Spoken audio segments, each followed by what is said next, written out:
culture of the organization across years has been, we will bully the next generation because that's what happened to us. Welcome to the Tomorrow is Not Today podcast. You've already started to create the life you want just by being here. Designed for you as a business professional so you can be physically, mentally, and emotionally healthy, more productive, less stressed, and living a life you truly love. My name's Kingsley, and thank you for coming on another journey with one of our uniquely qualified professionals.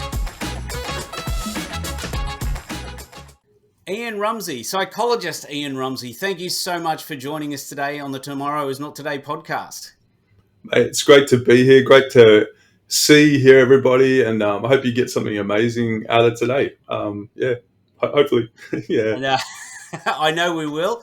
Having known you for, I don't know, it must be nearly 15 years now, although we haven't sort of talked a lot the last few years because you're living in a different state. But you've always had gold to add to people's lives, and that's one of the reasons I've asked you to come on. Loving what you're putting out on LinkedIn, and I would definitely encourage everybody go and check out Ian's LinkedIn's because some of the things on there is absolutely gold and could probably help you as well.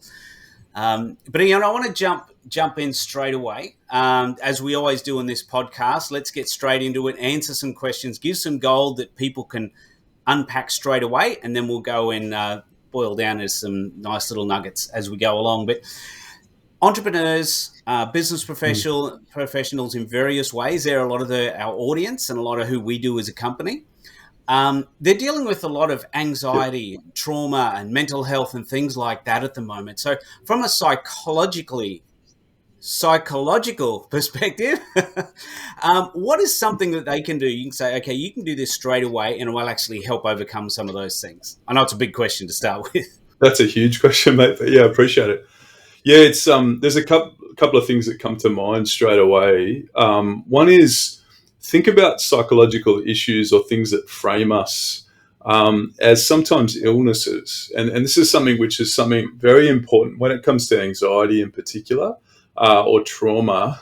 It doesn't define who you are. So if you can kind of think of, all right, this is something that I need to treat. This is something I need to do or work out with help sometimes. Not all the time, but sometimes. But if what we were thinking about is differentiating ourselves from the actual thing that's happening inside of us anxiety-wise. So that differentiation is actually critical, really important to keep that mental health above board, or I kind of tend to think of anxiety in particular like a storm, and it can hit us as like a sailing boat. We're trying to go from, say, Sydney to LA on a boat, and basically this storm's hitting us and the waves are hitting us and the wind's hitting us. Anxiety is something which can try and block us as we're going in a certain direction. But if we can think of it as separate to ourselves, okay, so it's separate to ourselves, the trauma is separate to ourselves, then we can think of it like, oh, this is like a broken leg. What do I do with a broken leg? Well, I need to go to a medical professional, need to get an x-ray, and I need to get treatment. So straight away, if you can think about if something's hitting you so hard that it's taking you over while you're going in a direction, think about it as an illness and think about, well, I need treatment for this. So some of the first points you do with an illness with anxiety is you need to pick up your rhythms. Like you pick up your rhythms for dealing with the stress. So one of the first things that we do when we have someone with anxiety, depression come and see us is we send them to the gym. So we go, you need to get to the gym, and that'll burn a lot of the byproducts of anxiety and stress, which predominantly is a thing called cortisol and adrenaline. And so when you're actually at the gym, you're burning it off, you're feeling better, you're getting noradrenaline, adrenaline, but you're also getting basically endorphins as well, which just make you feel better. I actually remember reading a couple of months ago a book called The 5 a.m. Club. I did it for about 2 weeks and I couldn't get up at 5 a.m. anymore. And that was quite funny for me because my rhythms don't start that early. But it was, I liked the concept where you're basically looking at anxiety and stress as part of something that we all need to deal with as entrepreneurs. And we need methods on how to do that, but also seeing it's not as you, okay? It's not as who yourself is. That's, I think, really important. Then just be appropriate in the way you're addressing that illness. The second thing I wanted to say, and this is sort of kind of counter to what I just said, is when it comes to trauma, like sometimes trauma happens when we're a kid or when we're going through life. And sometimes what we can see as negative is actually our superpower. So I'll give you an example. Is when I was growing up as a kid, I experienced a fair bit of trauma, hence why I'm a psychologist, I think. But then I remember my parents always saying to me, look, and you're really sensitive, you're too sensitive, you're ultra sensitive. And what I didn't realize later in life was that's actually my superpower. So my superpower is basically empathy. It's like my number one on my strengths profile. And so sometimes when we go through trauma, how we view trauma, how we view sometimes those wounds can actually develop into a superpower. It actually can develop into something. It's like a two-edged sword. It's like something can take us down, but at the same time, something that could propel us as well. So what you see with both those things that I'm talking about there, Kingsley, and everyone that's listening, it's about how we view the situation that's the key. So it's not actually we're always going to take a red pill or a silver pill to get out of a situation like anxiety or trauma. It's the viewing or the perspective we have, which then empowers us to walk through it. So that's a lot of psychology in about 5 minutes, but that's sort of roughly what we're talking about. Yeah, that was absolutely fantastic, and that's what I said at the beginning. You always do bring those nuggets of gold. I think that was a big rock, that one. But there was some really important points in there that I want to pull out that I want to emphasize. That you said is one, your anxiety is not you. It's not you as a person. Yep. It's like you said, a broken leg. It's not who you are. That's just something that needs to be dealt with. I think that is one of the biggest keys that people often do think they are that. And in fact, the whole tomorrow is not today is about we think this is who we are and view the world from our perspective right now, not understanding that tomorrow can be a completely different, much better day than what it is. And it will be as well as we go through life. Yeah. Great. I think that's fantastic to do that. It's not you, and your whatever is bad can actually be your superpower. That's fantastic, and I'll guarantee that a lot of people out there are exactly the same as you. They've had stuff happen to them, but they've taken that now and using that to help so many other people. I think that's one of the greatest gifts of life. Yeah. That's fantastic. Yeah. And it's such an interesting thing. Like when we're talking about anxiety as well, and in particular with entrepreneurs, I've found across the years, one of the biggest thing that dogs business people and entrepreneurs is a sense of failure or a feeling of failure. And I still remember being involved in a business venture up in the Gold Coast actually many years ago, and it totally and utterly failed, like totally and utterly, totally tanked. Whole series of it was like a perfect storm happened, and I was in the middle of this storm, and I still remember Googling failure, and there's all these anti-motivational posters, and the Googling, I was really emotional, and I was like, what's failure? And I personally was really hammered by it. And I remember Googling these anti-motivational posters, and it had this guy at a track and field event, and he was holding his hands, and it had failure, even when your very best, is just not good enough. And I started giggling, and then I started laughing, then I started belly laughing. And there was like some of those moments in time when you realize failure is just an event that sometimes happens when you're an entrepreneur or a business person, but it does not define you. It doesn't make you who you are. And I love the name of your podcast, mate. It's brilliant because it's so true, because it's like these things can sometimes try and take us out, and people talk about that winning mindset and all that kind of stuff. But it's really kind of like, well, who are we? And then flourishing in who we are. And of course, things are going to happen, which, sometimes we'll fail. Sometimes we'll fall on our face. Sometimes things will happen. But it's sort of kind of get back up and keep moving, knowing that doesn't define us, that fear of failure doesn't define us. I still remember laughing at those anti-motivate, because I grew up in the 80s. You have all these motivational posters, like teamwork, and everyone's rowing, and there's like they're all in boardrooms and stuff. And then I saw these anti-motivation. It just made me laugh, mate. It was just, and it was a beautiful moment in a sense, because it was like humor actually was medicine in that moment, and sometimes having a good laugh at yourself, and obviously, paying your bills as well. But like it's like a combi a bit where you're just kind of going, okay. So that was kind of cool. Yeah, hope that helps someone there today. Absolutely. Yeah. And it's good to understand, because everyone's going through different stuff at different times. And it's good to, when you're in that, to be able to know that's what's going on. Here's how I deal with it, which is awesome. Speaking of laughing at yourself, the picture behind you. Now, you know what I'm going to say. It's every one of us who has an issue with you right now. Yeah. Can you explain that? 100%, mate. We actually do it deliberately. I know it sounds random, but sometimes one of the things that dogs clients is a thing called OCD. And so people, when they're like so frustrated in the middle of a session, as we do predominantly Zoom sessions, and especially over COVID and that, but it was like we were doing it deliberately just to see and flag who is at what stage when it comes to their OCD and stuff. So we're just seeing, because sometimes with psychs, we don't deliberately play on people's noggins, but it's like I just want to see if anyone has a real big issue with it and what are they going to do about it. I find with that picture in particular, we've plastered it down to the wall now, but it's like beforehand, it actually fell off. Once when I was having a session, someone sitting on the couch.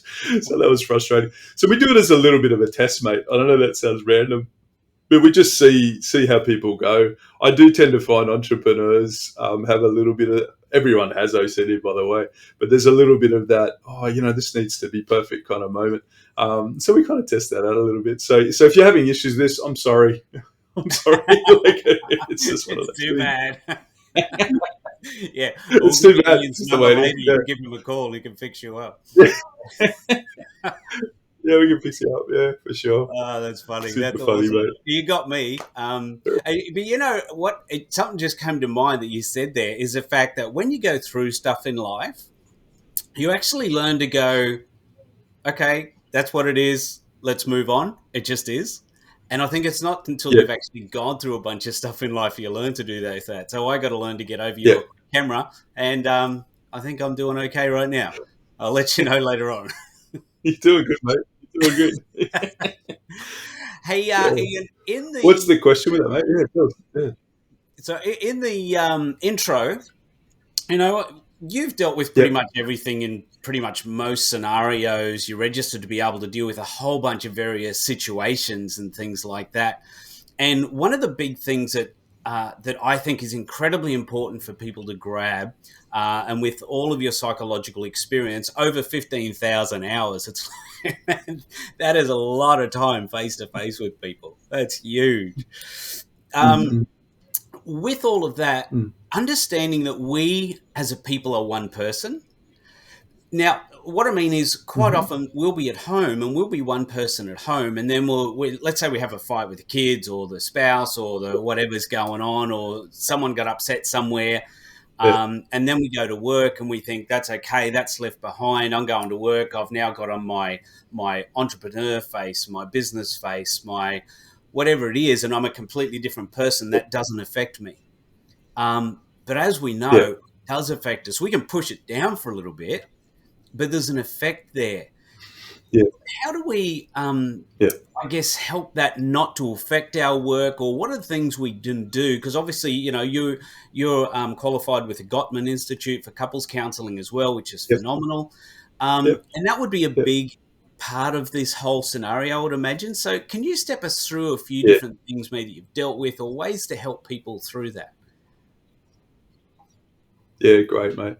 Yeah, the Gottman Institute, by the way, is phenomenal, and the data coming out of that institute is phenomenal. A lot of marriage counselling people in general have a good experience in their marriage and then project it out in a book. Gottman Institute basically monitored marriages for 40 years with basically pure science, and just observed couples doing things well. So that we just replicate that basically and just go, the science it's teaching us is how to do well. So it actually works in multiple different marriage situations. I think, in answer to your question, one of the things that we work with quite a lot with people that are really busy and driven is they tend to be not necessarily aware of their emotional capacity. And we also grow up in a country, especially around males, that there's not a lot of emotional understanding or understanding of your own emotions, but also the needs of other people's emotions.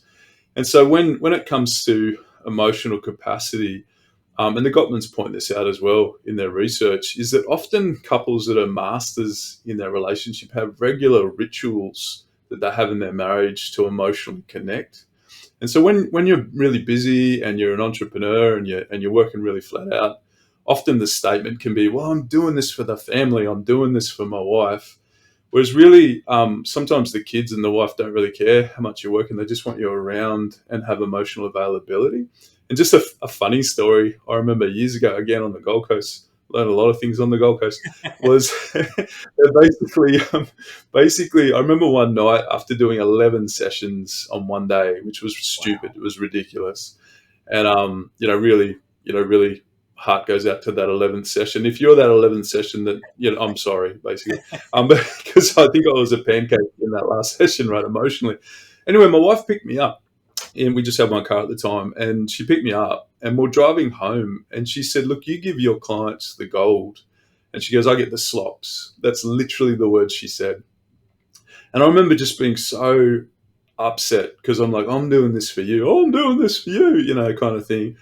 And the kids, but it started a great conversation when it comes to how much capacity emotionally am I spending every day in my business, and how much capacity have I got left, or really want to prioritize my kids and my wife.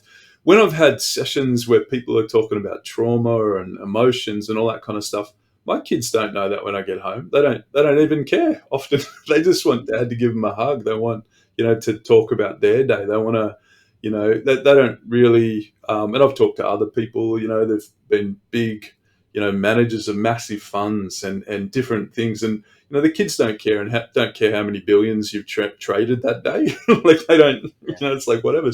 So for kids in particular and for our spouses, I always try and think of 80-20, where it's like 80% of my emotions to be spent at work and then saving 20% for home. And so that real practical kind of balance, Gottman backs this up as well with the research, is that if we're, spending 120% at work all the time, and then we end up with $20 million, but we have no family, our kids don't talk to us, you've got to look at our measure of success. Now, some people might go, yeah, that's success. Not to me. And this is the sort of things that you want to evaluate and decide in your heart. What are the measures of success? And then start building those habits. Like what I was saying before with anxiety, it's building in habits that handle stress. But the same thing when it comes to emotional capacity and work and availability is you want to build in habits and rituals into your day-to-day and week-to-week.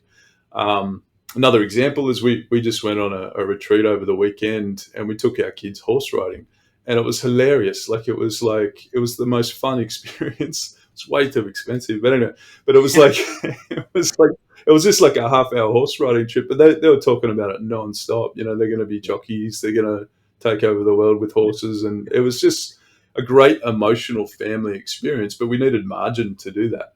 We needed financial margin. We needed emotional margin. We needed time margin. And if we don't have any margin, there's no experiences. So, yeah, I hope that answers some of those things. That's really good, because I think that's an area where we try to, I won't go there because then it might open up stuff. But I think what you said is really help with, okay, this, to me, knowing that I need that margin, I need to make sure I've got that much for home, for my kids, for my wife, for whatever, that needs to be there.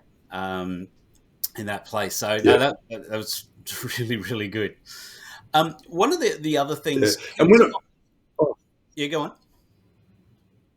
Sorry, Matt, I just wanted to say really clearly too, I'm self-disclosing a couple of stories just to show what a buffhead I actually am in my own relationships. Because sometimes when people talk about rhythms and they kind of, people can feel like, oh, he's aiming for perfection. And I'm like, no, the data actually researched around this says if you get it right 40% of the time, you're streaks ahead of everyone else. So I'm actually deliberately using stories about myself and what a buffhead I have been at times, and sometimes still am, just to show, even as a trained psychologist, we want to aim for, just from a heart point of view, just to do that very best for our families and our relationships.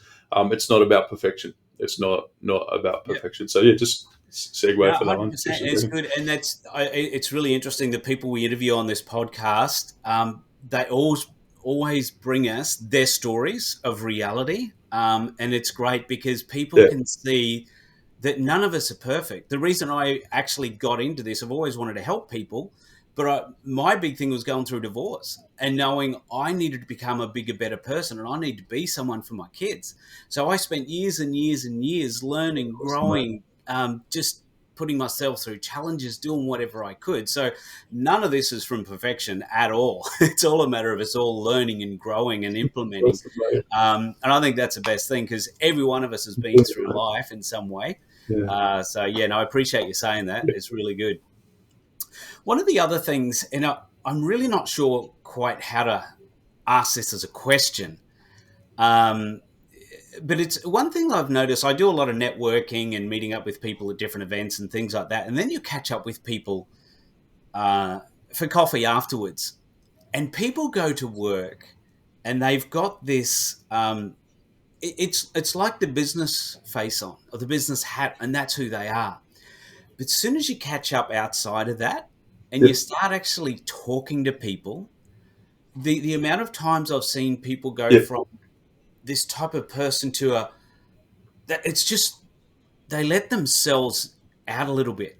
And I've noticed by doing that that's when connection can happen and the real things where you can actually start working, you find out who people really are and how you can Yeah. actually really help them in their business and they can help you in your business, which is what it's all about to me.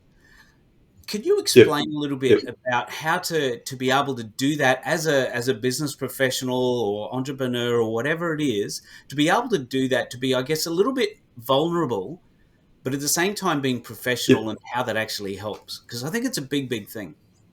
Yeah. Yeah. It's great, mate.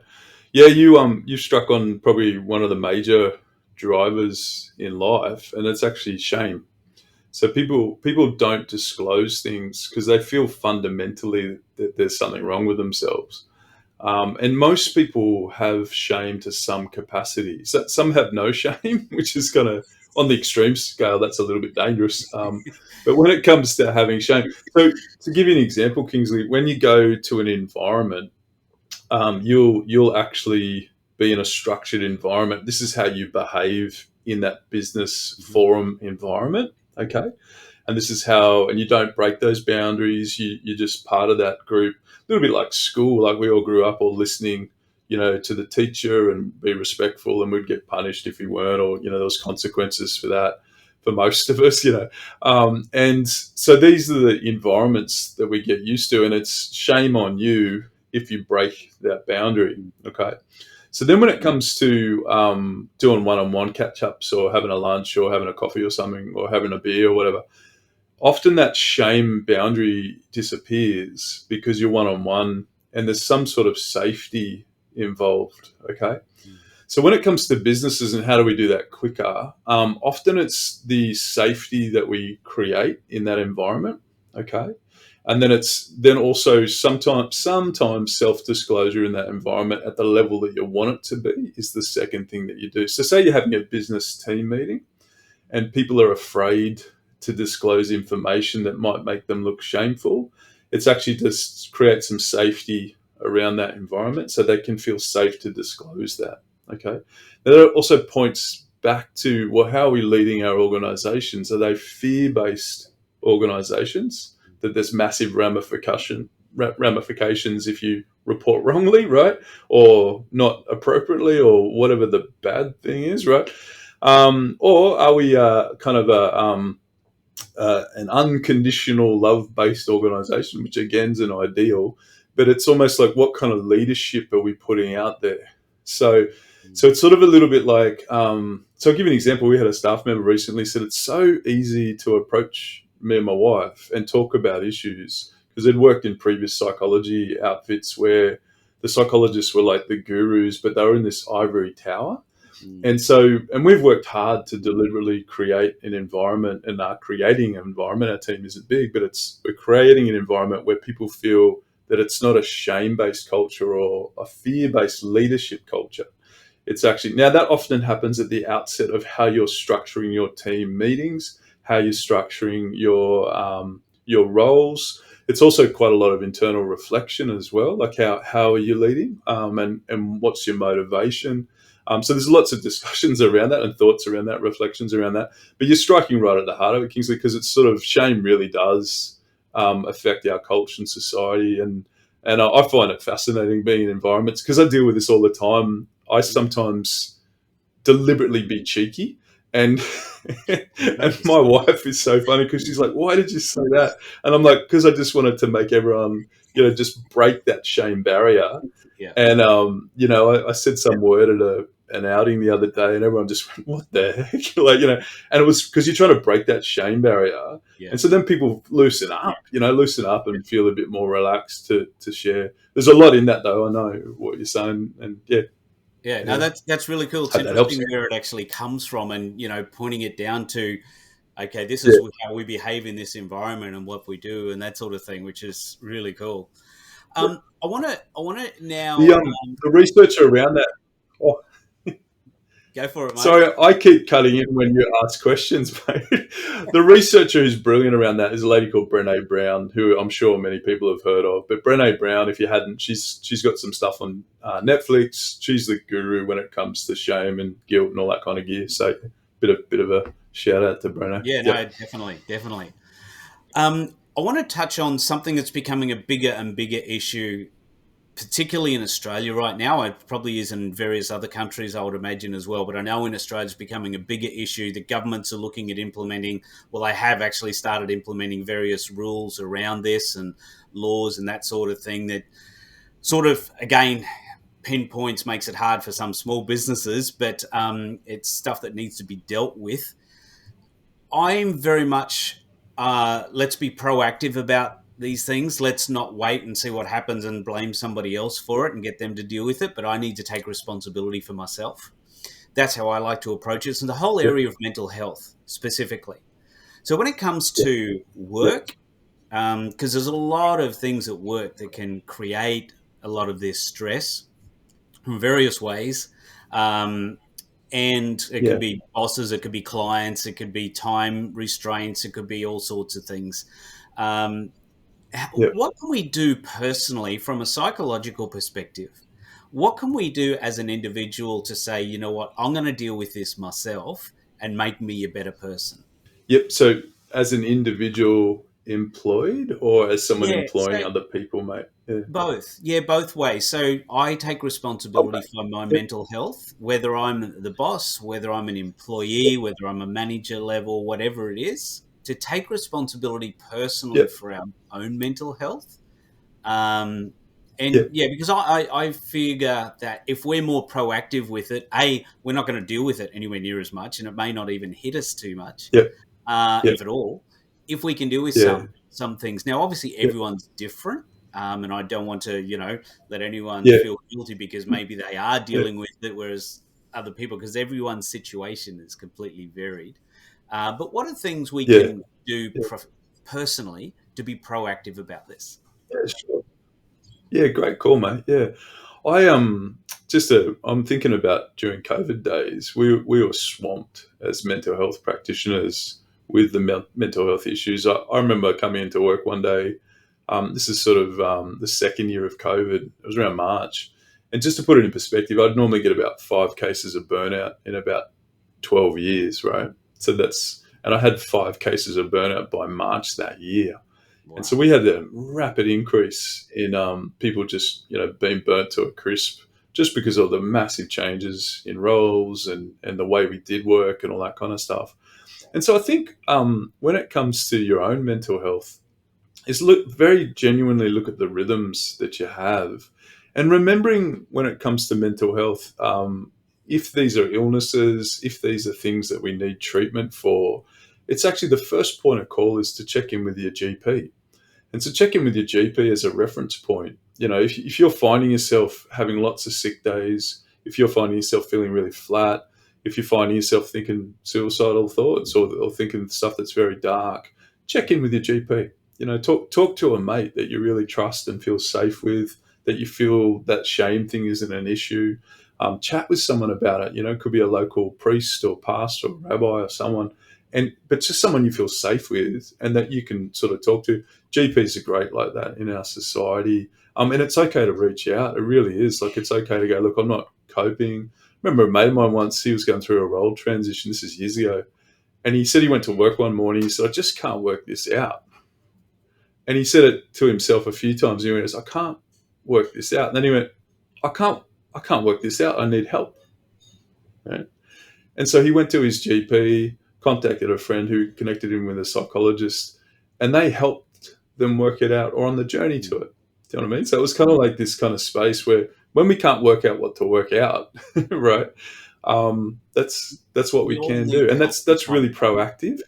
Yeah, Yeah, we do. Yeah, I think, yeah, 100%. And sometimes the whole goal of this too, and I kind of wanted to really emphasize this, is when we remove the anxiety, or we remove or get proactive in dealing with it, we can then run. I mean, we can run in what we feel like we're created to do. We can actually, the whole purpose of it isn't to be medicalized. It's actually so you can fly. That's the whole point of it. The whole point of dealing with the mental health isn't to be full of shame and full of, oh, great, I've got to eat gravel for the next five months or something. It's actually, hey, let's deal with the issue so then you can run hard and be better. Do you know what I mean? Be more amazing and be incredible in what you're going to do. Now, there's lots of individual circumstances with that, and there's different illnesses that people deal with. So I'm not going to cover all those kinds of things, but the main ones are really anxiety, depression, burnout, really at the moment. When it comes to an employer, I think, and I don't know the laws like totally myself, so but from my understanding in the areas I do work in, it's just being reasonable. So it's not being unreasonable with your staff's requests. It's being reasonable. When I talked about a fear-based culture and like a supportive-based culture, that's actually quite important to mental health in an organisation. So I've worked with a number of organisations that have quite a fear-based culture, and so often they're moving into spaces where there's bullying in the workplace, and so that's a work cover issue we deal with.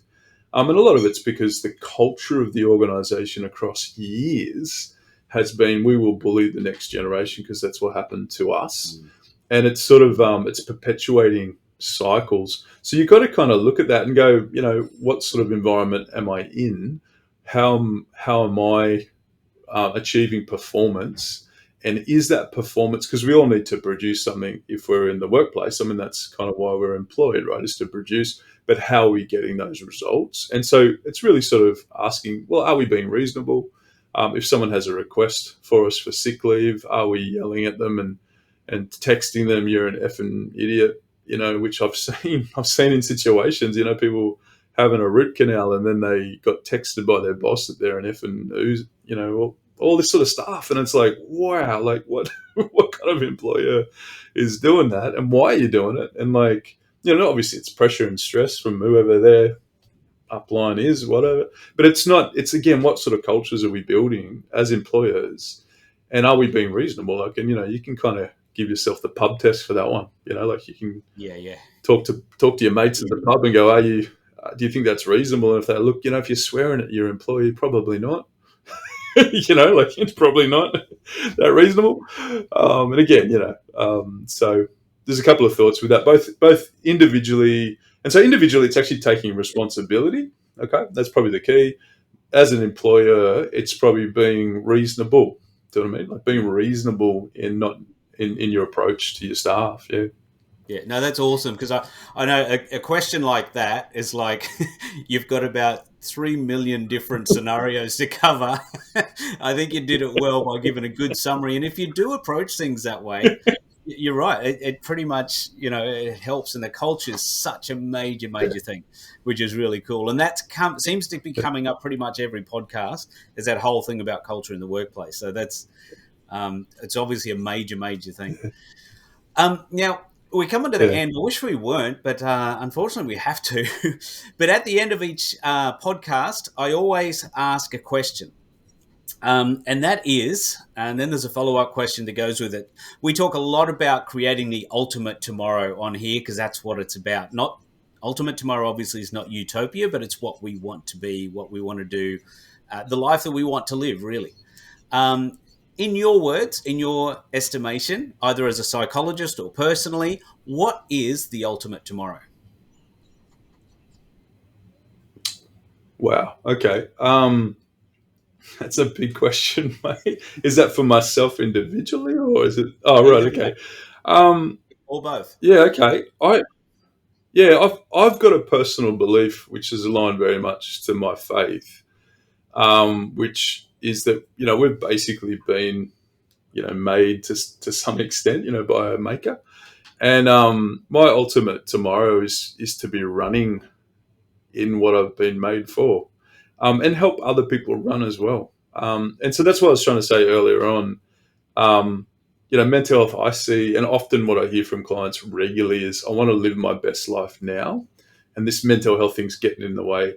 And I totally understand that. I totally get that mental health is not the goal. Like, it's not to sit and wallow in our depression or anxiety. It's to treat it, but then it's to run. And so, to me, people's ultimate tomorrows are you running to the capacity that you feel like you're made for, and how can we help? And that would actually be what I think I'm made for.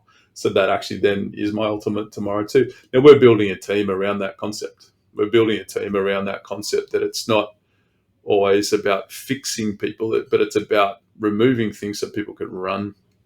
And that's really, I suppose, my ultimate tomorrow. My wife and I, that's what, like, we feel I like love we're it. That's designed awesome. for. Yeah. Now, the follow-up Yeah. question to that is, how do you create the ultimate tomorrow? Yeah, great, mate. Really good question. I personally think exactly what you're doing, Kingsley, is right on point. Is that I often find there's gaps in my mind when it comes to coaching, when it comes to skills, when it comes to motivation.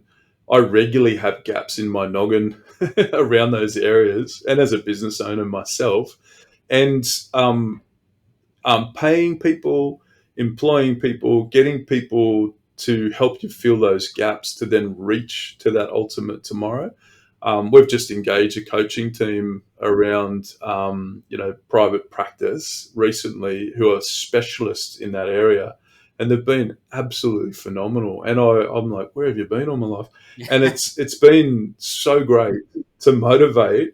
And this is why I specifically think, Kingsley, what you're doing, and in this podcast too, is encouraging and motivating people to then join those dots, because I think those people are there. There's people that have gone beyond us. There's people that are turning over $1 million businesses beyond us, and we can engage them and say, how do you deal with that, and how do you fix this? And next step psychology and counseling, what we do is really help specifically with the mental health component of that. But it's like, not holding back to then engage those people. Go, look, I've got a problem here. Who's a specialist here? Let me engage them, and then you remove that block and then keep running.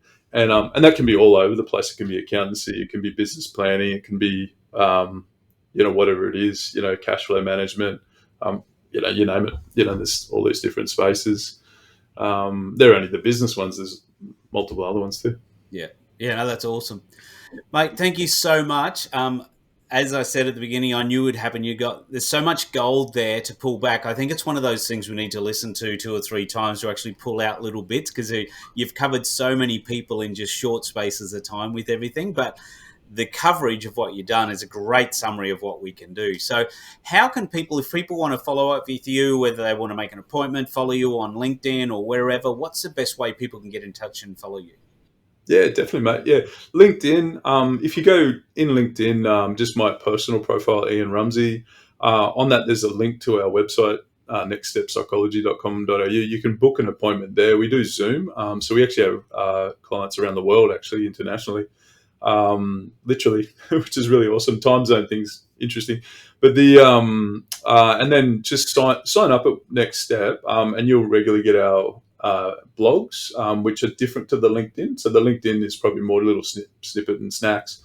But also our blogs on our website, you'll get a real gist of the way we think and the way we practice as well, which is along the lines of what we've been talking about today. And I'm happy to support people any way they need it. Yeah. Fantastic. Ian, thank you so much. Lots of gold there, as we said. Really appreciate you coming on the Tomorrow Is Not Today podcast, and have a fantastic day. You too, mate. Thank you. Cheers, buddy.